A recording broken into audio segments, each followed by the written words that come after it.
ചോദിക്കുന്നത്. ഞാൻ സിമ്പിളായിട്ടൊരു ചോദ്യം ചോദിക്കണം. ഇപ്പം നമ്മുടെ ഒരു കുഞ്ഞ് ജനിക്കുന്നു. ഒരു കുഞ്ഞ് ജനിക്കുന്ന സമയത്ത് ആ കുഞ്ഞിന് ഒരു ഹൃദയത്തിൽ ഒരു ദ്വാരമുണ്ട്, ഒരു ഏട്രിയൽ സെപ്റ്റൽ ഡിഫക്റ്റ്, ഒരു വെൻട്രിക്കുലർ സെപ്റ്റൽ ഡിഫക്റ്റ്, അങ്ങനെ എന്തെങ്കിലും ഒരു ഡിഫക്റ്റ് ഉണ്ടെന്ന് വെച്ചാൽ നമ്മൾ അവരോട് എന്താണ് നമ്മൾ ചെയ്യുന്നത്?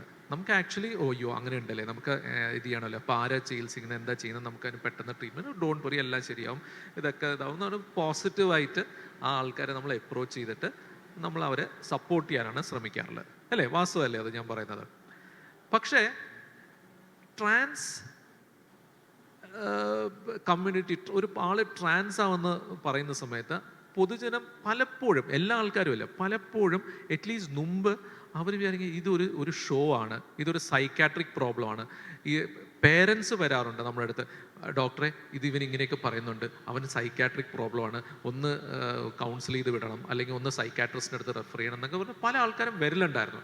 ഇപ്പം അധികം ഇല്ല, ഇപ്പം അങ്ങനെ കാണാറില്ല, ലാസ്റ്റ് ഒരു 2-3 ഇയേഴ്സിന് അങ്ങനെ കാണാറില്ല. പക്ഷെ അതിന് മുമ്പ് റെഗുലറായിട്ട് അങ്ങനെ വരുമായിരുന്നു. അപ്പം നമ്മൾ ഇതിനകത്ത് ഒരു സൈക്കാട്രിക് എലിമെൻ്റ് ഉണ്ടോ? എന്തുകൊണ്ടാണ് ഈ ട്രാൻസ് ആയിട്ട് ഒരാൾ ആകുന്നത്? ഓക്കെ, നൗ എപ്പോഴാണ് ട്രാൻസ് ആയിട്ട് വരുന്നത്? ഇറ്റ് ഇപ്പോൾ നമുക്ക് ക്ഷാമ എടുത്തോ വേറെ ആൾക്കാരടുത്ത് ചോദിച്ചു വെച്ചാൽ അവർ പറയും, ഓക്കെ എനിക്ക് ഓർമ്മ വെക്കുന്ന കാലം മുതൽക്ക് ഉണ്ടായിരുന്നു, അല്ലെങ്കിൽ എനിക്ക് 7ാം ക്ലാസ് 8ാം ക്ലാസ്, അതാണ് കോമൺലി ഇത് ചെയ്യുന്നത്. അല്ലെങ്കിൽ ഞാൻ പ്രായപൂർത്തി ആവുന്ന സമയത്ത് എനിക്ക് ആ ഫീലിങ്സ് വന്നു എന്നാണ് പറയാറുള്ളത്. അപ്പോൾ ഇതിനകത്ത് എത്രമാത്രം വാസ്തവമുണ്ട്, സയൻറ്റിഫിക് എന്താണ് ഡാറ്റയുണ്ട്, അതാണ് ബേസിക്കലി റെജി എൻ്റെ അടുത്ത് ചോദിച്ചിട്ടുണ്ടായിരുന്നത്. അപ്പോൾ ഇതിനകത്ത് ഒരു ഇമ്പോർട്ടൻറ്റ് ഫൈൻഡിങ് ഉണ്ട്. It is now coming out, ജേർണൽസിൽ വന്നിട്ടുണ്ട്, എത്രമാത്രം മീഡിയയിൽ വന്നിട്ടുണ്ടെന്ന് എനിക്കറിയില്ല, ബട്ട് ജേർണൽസിൽ വന്നിട്ടുള്ള കാര്യമാണത്. അതായത് ഒരു സിസ് മെയിൽ, ഓക്കെ, ഒരു സിസ് മെയിലിൻ്റെ ബ്രെയിനിൽ, എല്ലാ ആൾക്കാരുടെ ബ്രെയിനിൽ ഹൈപ്പോതലാമസ് എന്ന് പറഞ്ഞിട്ടൊരു സ്ഥലമുണ്ട്. ഹൈപ്പോതലാമസിൽ അതിൻ്റെ ചെറിയ ഭാഗങ്ങളുണ്ട്. ആ ഒരു ഭാഗത്തിൽ അതിൻ്റെ ഒരു സൈസ് ഓഫ് ദറ്റ് ന്യൂക്ലിയസ്, ഒരു ന്യൂക്ലിയസ് ആണ് ബേസിക്കലി അതിന് പറയുന്നത്. ആ ന്യൂക്ലിയസിൻ്റെ സൈസും അതിൻ്റെ സൊമാറ്റോസ്റ്റാറ്റിൻ റിസപ്റ്റേഴ്സും കാര്യങ്ങളൊക്കെ ഉണ്ട്. ഇത് ഒരു സിസ് മെയിലിനും ഒരു ട്രാൻസ് മാനിനും ഒരേ മാതിരിയാണ്. ഓക്കെ, ബയോളജിക്കലായിട്ട് ഒരു ട്രാൻസ് വുമൺ, ബയോളജിക്കലായിട്ട് ഒരു ആണും പക്ഷേ ഒരു ട്രാൻസ് വുമണ്ണും, അപ്പോൾ നമ്മൾ വിചാരിക്കും സെയിം ആവണ്ടേ, പക്ഷെ സെയിം അല്ല.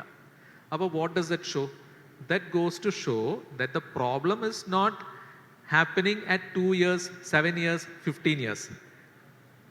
ഇത് ശരിക്കും പറഞ്ഞാൽ നമ്മൾ ജനിക്കുന്ന സമയത്തെ ഉള്ള കാര്യമാണ്. ഓക്കെ, അപ്പോൾ പക്ഷേ ഇതിനപ്പോൾ നമുക്ക് എന്ത് ചെയ്യാൻ പറ്റും? നമുക്ക് അതിനെന്തെങ്കിലും ചെയ്യാൻ പറ്റും? നമുക്ക് ആ ഒരു ഏറ്റവും ഇമ്പോർട്ടൻ്റ് എന്ന് പറയുന്നത് വെച്ചാൽ നമ്മൾ കാണുന്ന സാധനമല്ല ഇമ്പോർട്ടൻ്റ് എന്ന് വെച്ചാൽ ആളുടെ മനസ്സിൽ, ആ പെർട്ടിക്കുലർ ആളുടെ വ്യക്തിയുടെ മനസ്സിൽ ഞാൻ ഇന്നതാണ്, ഞാൻ എന്ന് പറയുന്ന ആ ഒരു ഫീലിംഗ് ആണ് ഏറ്റവും ഇമ്പോർട്ടൻ്റ്. ആ ഫീലിങ്ങിൻ്റെ ഉറവിടം ഇവിടെയാണ് എന്നാണ് വിചാരിക്കുന്നത്. അപ്പം ഒരു ഫിസിക്കലായിട്ട് ഒരു സംഗതി ബ്രെയിനിനകത്തുണ്ട്. അതിനെ നമുക്ക് പ്രത്യേകിച്ച് ചെയ്യാൻ പറ്റില്ല. നമുക്ക് ചെയ്യാൻ പറ്റുന്നത് ഫിസിക്കലായിട്ട് ജെൻഡർ എഫർമേഷനാണ് നമുക്ക് ചെയ്യാൻ പറ്റുന്നത്. അപ്പം രുചി പറഞ്ഞതിനകത്ത് ഇത് ശരിക്കും പറഞ്ഞാൽ ജനിക്കുന്ന സമയത്തും ഉണ്ട്, അല്ലാണ്ട് അത് വരുന്ന ഒരു സാധനം അല്ല, ഒരു സൈക്കാട്രിക് പ്രോബ്ലം അങ്ങനെ ഒന്നും അല്ല.